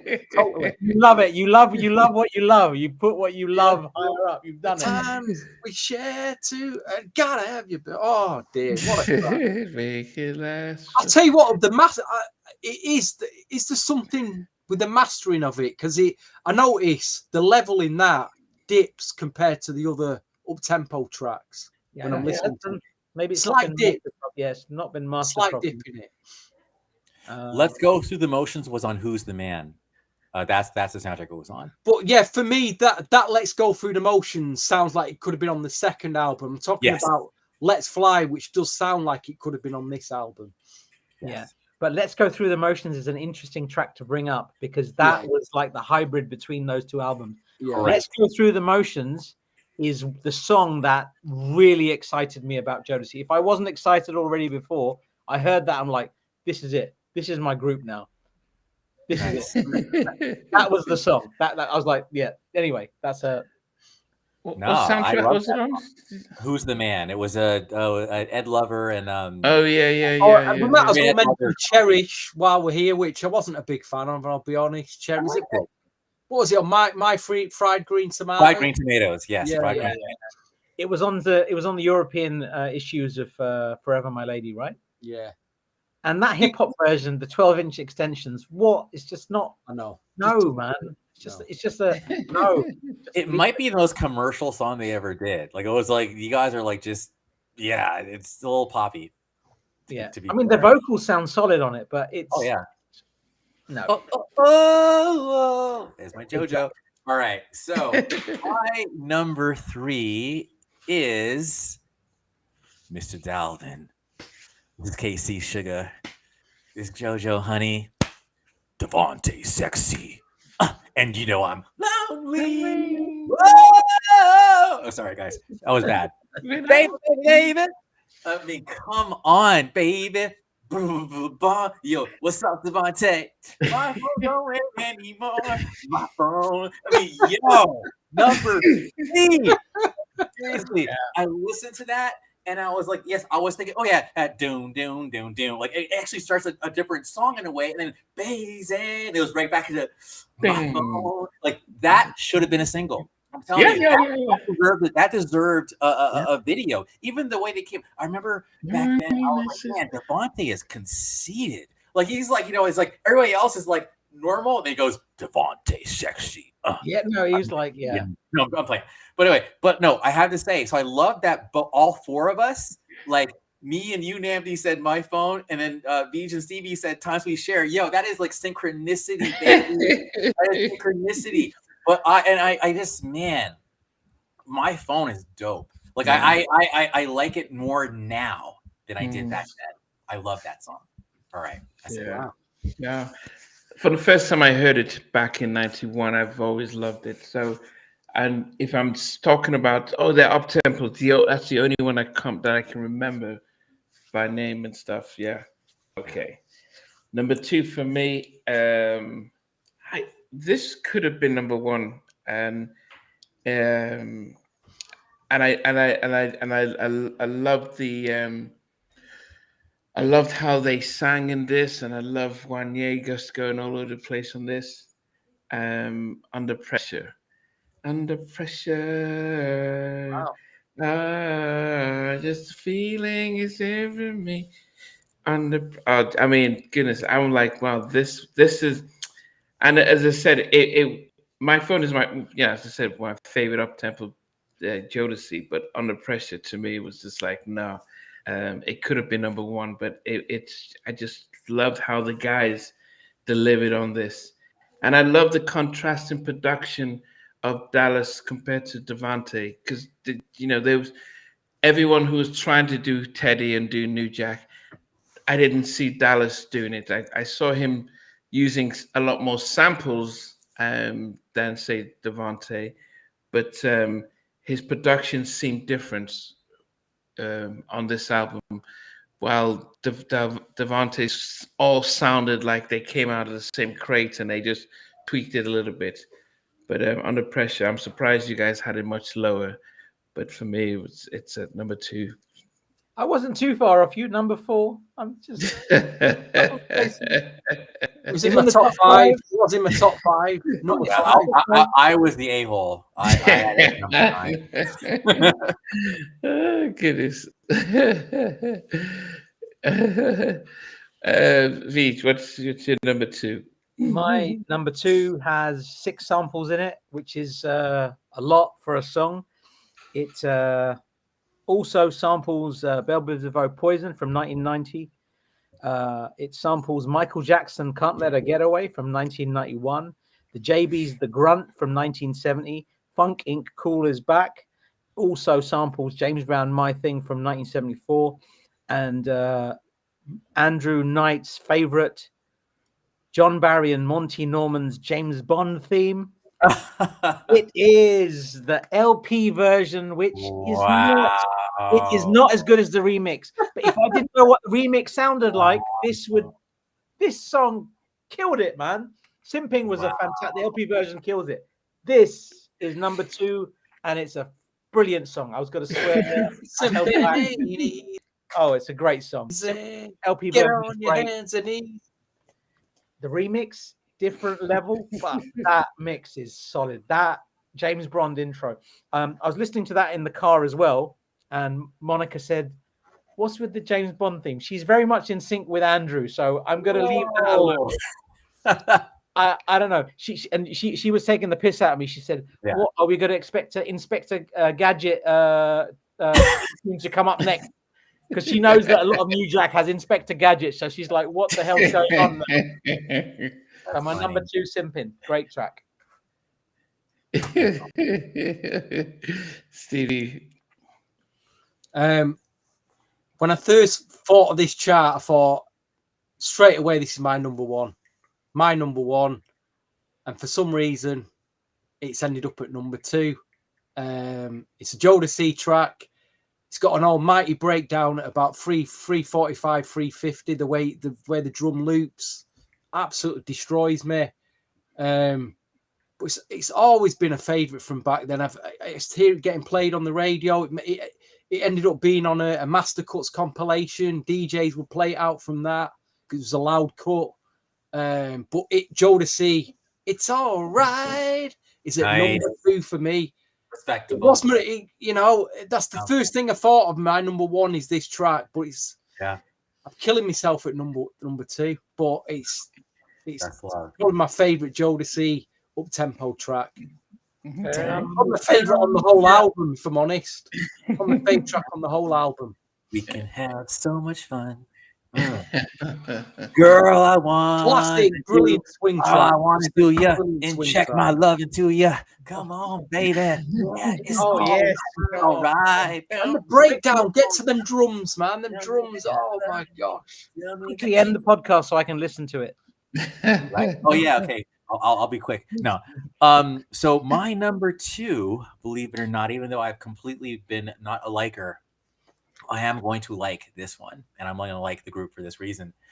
I am more of a sound of the music kind of person than a lyric kind of person. But I remember thinking at the age of 15, man, these lyrics are so cool, and this is life lessons. And I'm just going to break it down and say that giving me the best doesn't mean giving me happiness. I'll be satisfied with anything that comes close. Now, I don't want to settle for less, but if I do, I must confess that I won't take it if it's not from your heart, because sometimes we get wrapped up in all the fancy things, but don't expect life to be perfect. It'll come with static cling. And I thought, wow, don't expect life to be perfect. It'll come with static cling. Yo, that is profound. And between that and the fact that I always thought that this song should have been a video too, with that great intro that Stevie called out, and then just chilling, like, kind of like, this is a deep cut, but Whatever It Takes by Troop, like just chilling, they're in a car, a convertible car, they're driving down the street, the wind's blowing, it's just like, little things mean a lot, appreciate what you got. It's just like, do with what you have, like, come on.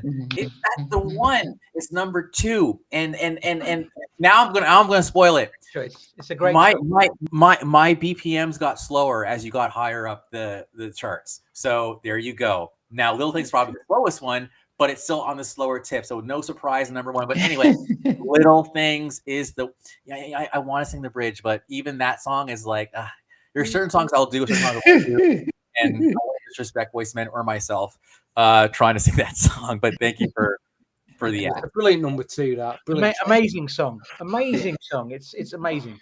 Still my number 9, but it's an amazing. Yeah. It's my number 9 as well. You know, Scraped onto the list. I love it. Yeah. I love it. It hurt me. That hurt me putting it number 9. Hurt me. It's horrible, It isn't it? really did. Such a, who comes up with these lists? We do.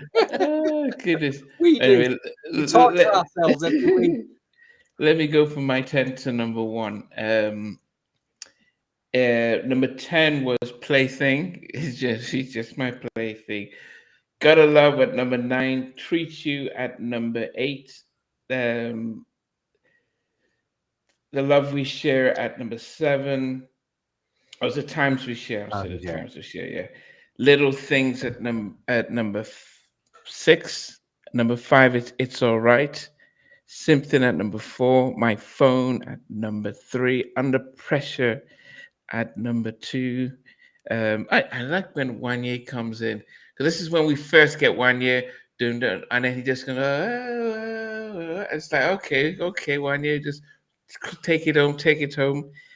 And at number 1 is one song out of both albums, Uptempo songs, that anywhere you played, it will be like, okay, this is 1990. You know, we've talked about Poison being one of those tracks that we remember and stuff, but there's can't be any denying that when you saw 4 guys looking like they came out of Howard University in their red tops and they were dancing, they looked like, oh, these guys I can inspire. Now they were hood guys, but the video, you know, Mike Bivens just says, man, we're gonna make you look like prep boys. But Motownphilly is such a it was the Fresh Prince of Bel-Air track. Everyone could sing it. Everybody could do the little rap in there. And it was, you know, it was one of those, it was like Fresh Prince, because they went through their school. This is where we were, and we started singing, and they had all their friends in the video and stuff like that. It is just hard. I listen to this, I'm thinking this is the one classic track on this album, on this list that will, you know, up for Grammy consideration. Anyone would remember it. I'm surprised how everyone had it much lower, but definitely Motownphilly number 1 on my list. I just want to give props to that whole dum dum dum da da dum dum dum da da da ya ya ya da da da. That was the first time we heard it. Correct, and it was just like that. Yeah. So I just had to give love to that, because that was catchy as F. So just that it's a genius song, honestly. I mean, I was listening to them, and then I listened to Born to Sing, and I was like, when In Vogue came out with Born to Sing, it was like, wow, it was like, you know, really harmonizing. And I'm like, well, Boyz II Men did their thing. And I do wonder, if you were to do a battle, which of the two groups would come on top. I think most people might still think In Vogue were better with their harmonies and stuff. I don't know. But I'd have to say Motownphilly was the first time we're hearing it, seeing it. And definitely, I'm surprised. Yeah, we all have very different tastes where we've all put it in there. But anyway. No, great choice. It's a great choice. It's like, it makes sense that you put it there. It absolutely makes sense. But I get it. Absolutely get it. What's your top 10? My number 10 was Jodeci, Treat You. Number 9 was Boyz II Men, Little Things. Number 8, Jodeci's Gotta Love. Number 7, Motownphilly. Number 6, Jodeci's My Phone. Number 5, Jodeci's Plaything. Number 4, Boyz II Men, Under Pressure. Number 3, Jodeci, Times We Share. Number 2, Boyz II Men, Sympin. And that leaves my number one, which has 4 samples in it. It uses 2 samples by James Brown, Make It Funky from 1971, and Get Up, Get Into It, Get Involved from 1970. Also, Casey and the Sunshine Band featuring George McRae, I Get Lifted, and the very obvious Lynn Collins sample of Think About It. DJ All Day mentioned that he heard it in 1990, and that makes so much sense because this song sounds more New Jack than 1991. 1991, the sound had kind of progressed a bit by the time this album had come out. It's on lots of compilations. It is obviously Jodeci's It's All Right. What a song. Should have been a single. Fantastic song. And I'm very, very happy and proud to have it at my number one today. That's it. That's my lot. Yeah, and I just want to say that George McRae sample, the I Get Lifted, Casey Sunshine Band. I love that sample, and I keep forgetting the name of it. I always call it like the Do the Right Thing sample from when Redhead came. Of course. But yeah, no, I love that sample. So anyway, I just wanted to like say thank you for reminding me of the name of the track. Love it. Welcome. Okay. Hopeful likes your choice, I think. Hopeful. Wash hands. He's like, yes. Wash hands. Yes. Number 10, I got Jodeci, Treat You. Number 9, Boyz II Men, Little Things. Number 8, I got Jodeci, Gotta Love. Number 7, Boyz II Men, Sympin. Number 6, Jodeci, My Phone. Number 5, Boyz II Men, Under Pressure. Number 4, Jodeci, Plaything. Number 3, Jodeci, Times We Share. Number 2, Jodeci, It's All Right. And my number 1, for a couple of reasons. One is when I was in college and the single came out and I was in the shop and I held the 12-inch import in my hand and the cover, and they were at a university college. I was in college and I thought, who are these guys? Who are these guys? Look at this 12. I've got them. I was like, this long-lasting memory. And the other memory of it is just one lyric that's always stood with me. And it's obviously Motownphilly, back again. But this is the lyric, doing an East Coast swing. That's the one. Yeah. Doing an East Coast swing. It's only one place it had to be. I like that, man. Doing a little East Coast swing. And number 1, Boyz II Men, the anthem. The classic, yeah, I've probably heard it too many times, but that's how rare that's us, guys. Like New Edition, the album from New Edition is us. The Jodeci, Forever My Lady, is us. This record is us. You know what I mean? Brilliant choice. You and Nambi. It's Boyz II Men, Motownphilly, classic. Not too Absolute hard, banger. not too soft. Absolutely banging track. I like that, Andrew. Yeah. Very nice. Some sense. There is hope in this world. You know, even though somebody didn't win the Nobel Peace Prize, it shows that the voting here has some real balance. Little East Coast swing. Dum, dum, dum, da, da, da, da, da. 4 guys out of Philly. Speaking of 4 guys out of Philly, I'll just start. My number 10. Sorry, everybody, but I said it. It was a remix. It'd be number 2. Number 10, Sympin. Number 9, Under Pressure. Sorry, fellas. Boyz II Men. Number 8, Treat You, Jodeci. Number 7, All Right, Jodeci. But I love that damn song. Number 6, Gotta Love, Jodeci. Number 5, Plaything, Jodeci. Number 4, Motownphilly, Boyz II Men.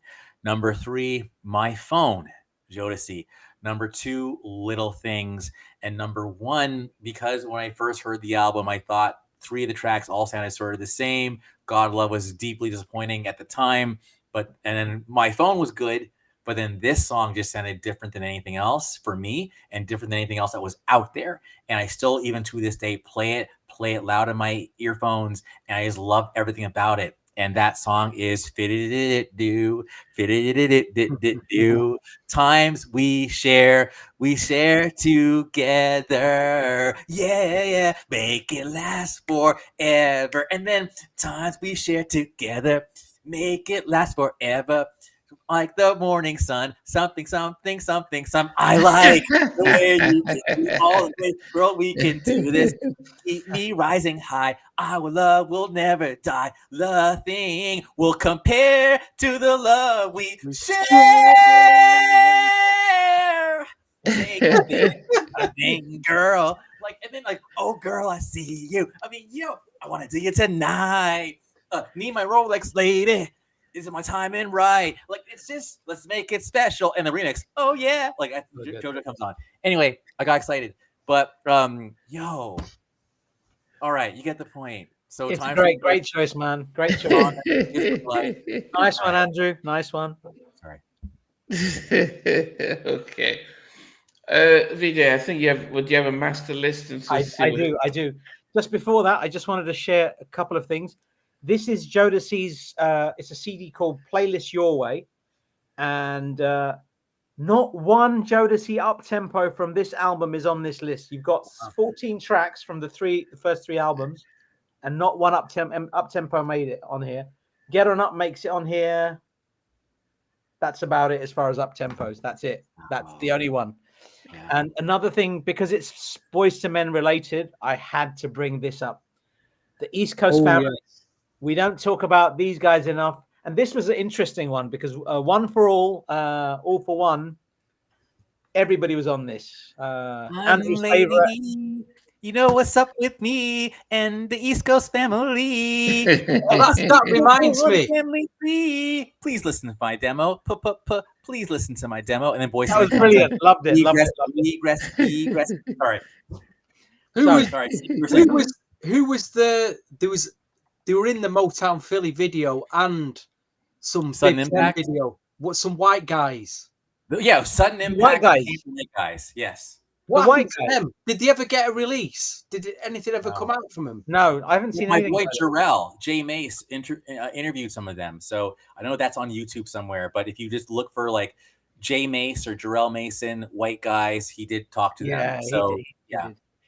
So the list after the list that everybody submitted, this is the final ultimate top 10.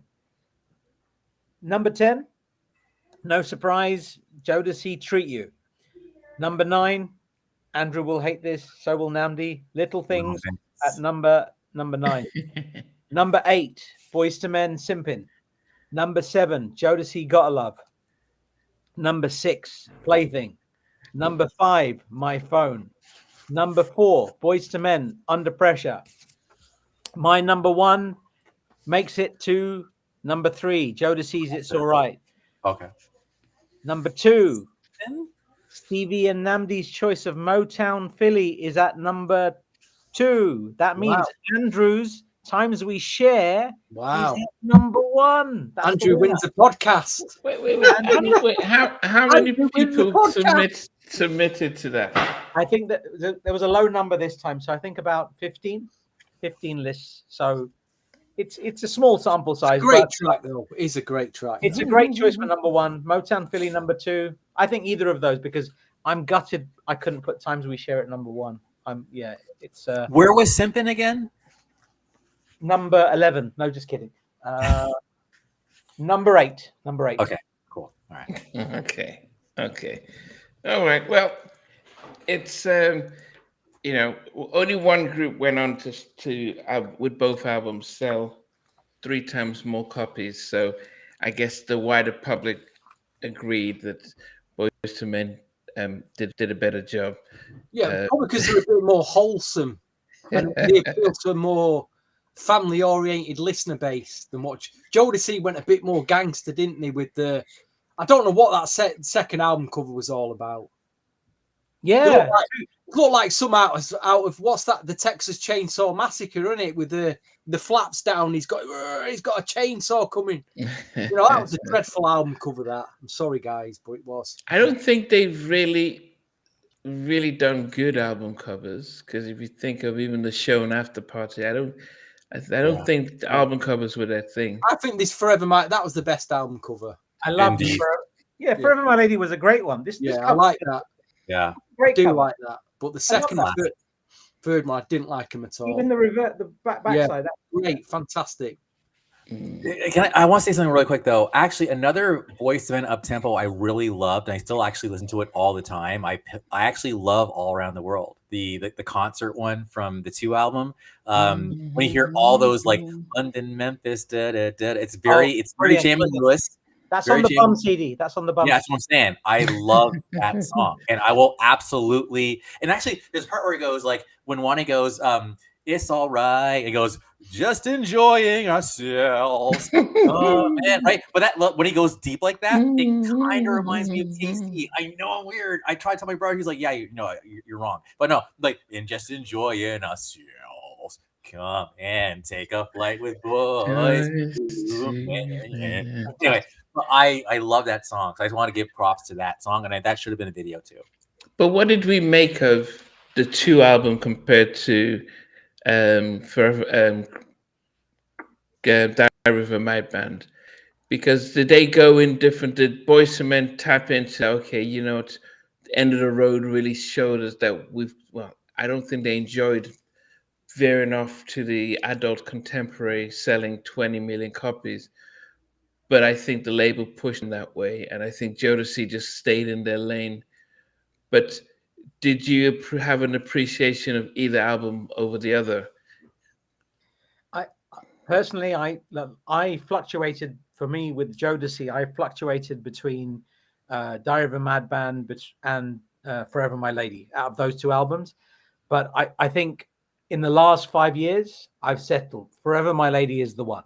Oh, no, I was talking about between Diary of a Mad Band and 2. Around 93, 94, yeah. 2, 2's a fantastic album. It's a fantastic album. I consider 2 like they've broken out from just like the New Jack. They actually became like heavyweights in music. Like they were a crossover at that point, and so they were almost uncomparable to me.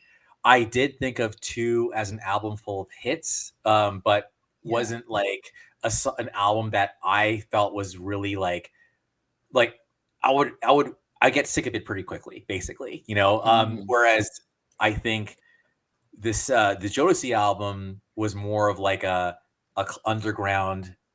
I say that in underground classic that was going to last a lot longer, and only quote unquote real ones knew about, like Diary of a Mad Band back then.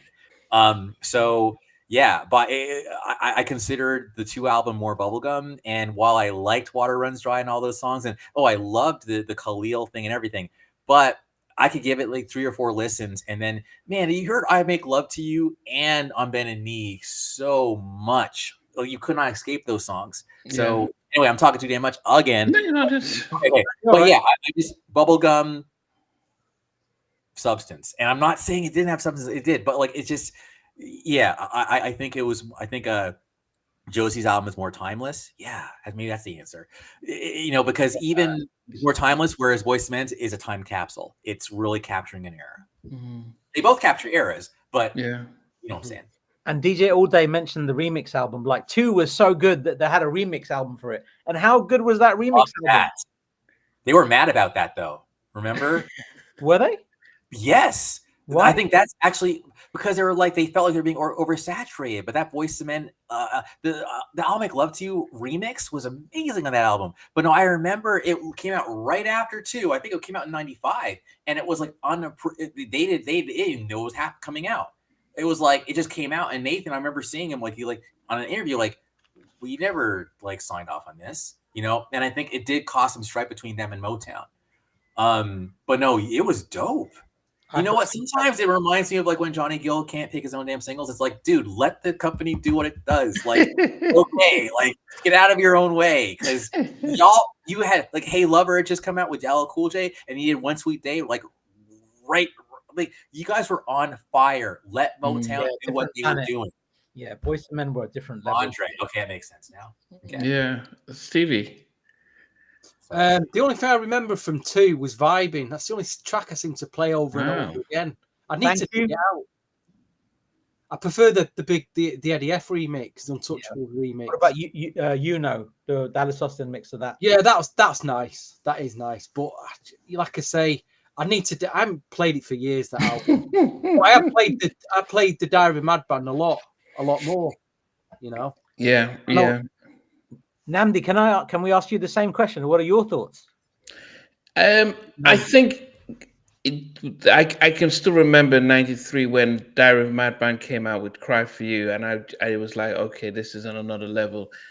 I think I wasn't a big fan of "I Make Love to You." I thought that was Babyface going solo without Eddie Reed, and I just thought it was one of the worst ballads I've ever heard, and it just stayed on for 13 weeks. But then "On Bended Knees" is probably one of my top 5 favorite songs ever. It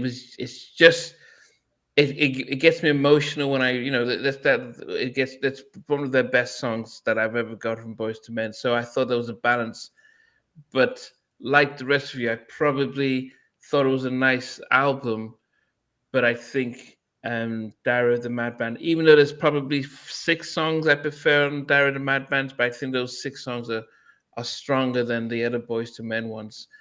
And most R&B groups in the 90s wanted to be Jodeci. And they didn't think because they didn't want to sell. They didn't think about Boyz II Men selling albums. They just wanted to be as connected and as respected as Jodeci were. And even though Boyz II Men could sell out Madison Square Garden, could sell out an Olympic-sized stadium and generate more money, but they just didn't have the hearts of the community as Jodeci did. So it's like Toni Braxton and Mary J. Toni was selling 20 million albums out, when she had another sad, not Breathe Again and all that stuff. But Mary had the hearts. Yeah. Does anybody know where that photograph was taken of the Jodeci Forever My Lady album? No, just my guess would be Manhattan somewhere. Yeah, it's be Manhattan. It's got to be Manhattan. But I was gonna say, like, something you said, Namdi, was really cool. Like, you reminded me of how people talked about how, like, R&B artists getting love from kind of the hip hop crowd. Like, Bobby had that. Someone even likened Bobby to, like, he was almost like the Tupac of R&B. He was a bad boy, and people respected him.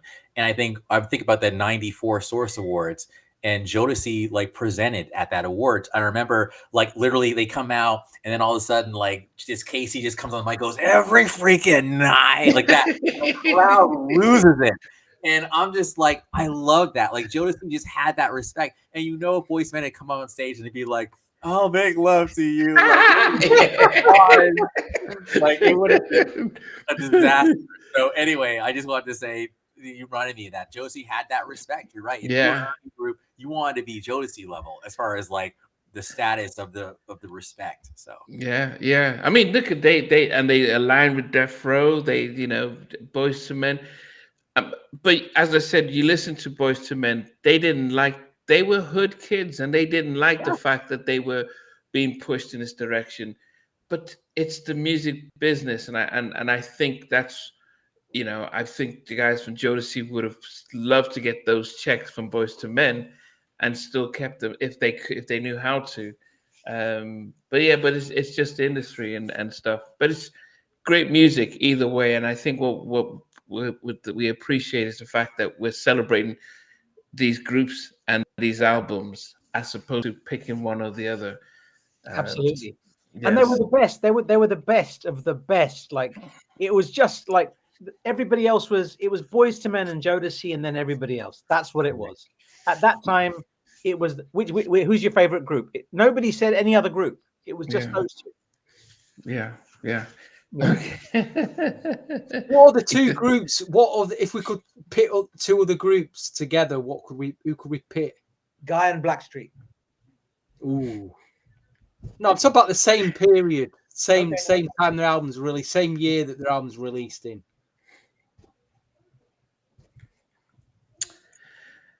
Couldn't we? I don't know. Who could you put up against Mint Condition? Tony. Only group that's on that level. Yeah, I do like that. Mint Condition. Yeah, but Tony, that's it. That's interesting. Yeah, but Tony's Mint were like the little brothers of Tony. Tony had the hit singles. They had the singles. They had the hits. I mean, Pretty Brown Eyes and What Kind of Man, and they had some, but not Anniversary and Just Rain in Southern California and Just Me and You and Slow Wine and Lay Your Head on My Pillow. I mean, they just had all this stuff. But I mean, honestly, I thought about it. So I think the only two groups you could kind of put together like that, but they're not even male groups, it's female. To me, it would be like SWV and TLC, or like SWV and Jade. But I think SWV and TLC is probably the best matchup. But I will say, in line with your comment, Namdi, I just had a quick look at Spotify, and Mint Condition has 1.4 million monthly listeners, and Tony has 1.2 million listeners. No way. I'm just saying, no. Mint Condition have like some incredible albums, incredible music. You try and get the value of the first LP vinyl of Mint Condition, 150 to 175 pounds at the moment. The value of that album, crazy price. Crazy price. Yeah. Rift. When I interviewed Nitty, he says we wanted to be Jodeci, and they went and did Brenda's Got a Baby. Is it Judy's Got a Baby? Judy's Got a boyfriend. Judy's got a boyfriend. Great single that was. Produced by Mucho. But the problem was that they wanted to get respect in the hood. But I'm like, you were touring with Vanilla Ice, and you were selling out those stadiums, and you were thinking, but we wanted to be Jodeci. I'm like, what? And honestly, my riff, like My Heart Is Failing Me was the first song they were very, like, I don't know if you remember that song, but it was my first album is like butter. And if you're serious, I'm sorry, that was a great track. So to me, it's almost like it's okay to kind of just own your lane, but whatever you do it organically. Don't just make don't make like a 180. Like it looks terrible, It was And he said, we just saw how Jodeci got all the women. And I'm like, you just told, you were in the state, you were doing arenas with Vanilla Ice. That's the money. And the label says, we'll get David Foster. We'll make you guys blow up. We'll make you guys blow up. And then now we wanted to be like Jodeci. And they got dropped and they got blacklisted. They got blacklisted because they're like, oh, you guys thought that you knew what you were doing, and hey, goodness, I don't know. So I loved, because Rift, they had the Jodeci Boyz II Men lane.